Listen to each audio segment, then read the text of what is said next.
Assalamualaikum warahmatullahi wabarakatuh. Selamat pagi, selamat sore, selamat siang, selamat sore, selamat malam. Perkenalkan, nama saya Nabil Mulia Habibi dengan NIM 4332411059. Pada kesempatan kali ini saya akan memaparkan tugas keamanan cyber dengan studi kasus peretasan Tokopedia pada tahun 2020. Kejahatan cyber adalah aktivitas kriminal yang dilakukan melalui sistem elektronik, misalnya internet, aplikasi, atau perangkat digital. Kasus ini penting untuk kita pelajari karena semakin banyak aktivitas masyarakat beralih ke platform digital, sehingga risiko kejahatan cyber juga meningkat. Tujuan dari paparan ini adalah menganalisis sebuah kasus nyata, modus operandi yang digunakan pelaku, potensi hukum yang dilanggar, serta memberikan kesimpulan dan saran.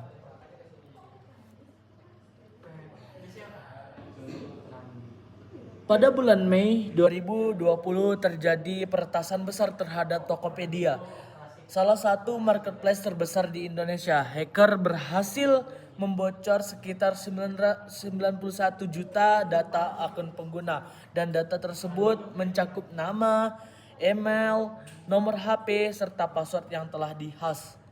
Data itu kemudian dijual di platform hacker di dark web, sehingga menimbulkan keresahan masyarakat. Modus operandi. Bagaimana modus yang dilakukan hacker? Pelaku memanfaatkan kelemahan sistem, kemungkinan melalui SQL injection atau celah keamanan lain untuk mengakses database pengguna. Setelah berhasil, pelaku melakukan dump atau pengunduhan data yang jumlahnya besar, lalu menjualnya di forum dark web.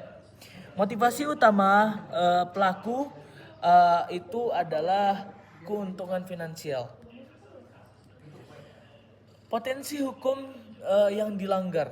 Jika kasus ini ditinjau dari hukum di Indonesia, ada beberapa aturan yang dilanggar berdasarkan Undang-Undang ITE nomor 11 tahun 2008 JO, Undang-Undang nomor 19 tahun 2016. Pertama, pasal 30 tentang akses ilegal ke sistem elektronik. Kedua, pasal 32 mengenai pencurian atau perubahan data elektronik.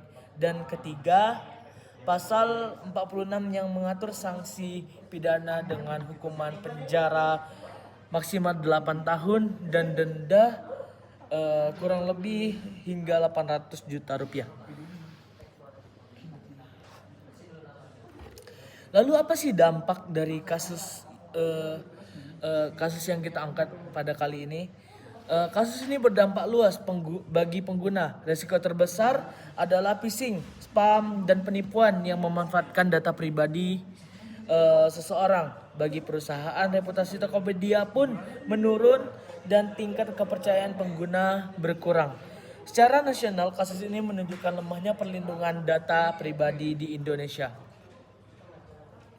Dari kasus ini, kita bisa simpulkan bahwa kejahatan cyber, khususnya kebocoran data, semakin marak terjadi.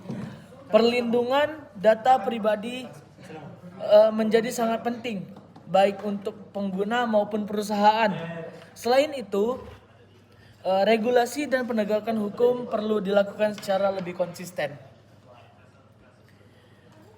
Sebagai saran, bagi perusahaan perlu meningkatkan keamanan sistem dengan rutin melakukan patching, enkripsi, dan audit keamanan. Bagi pengguna, penting untuk mengganti password secara berkala serta menggunakan autentik dua faktor atau 2FA.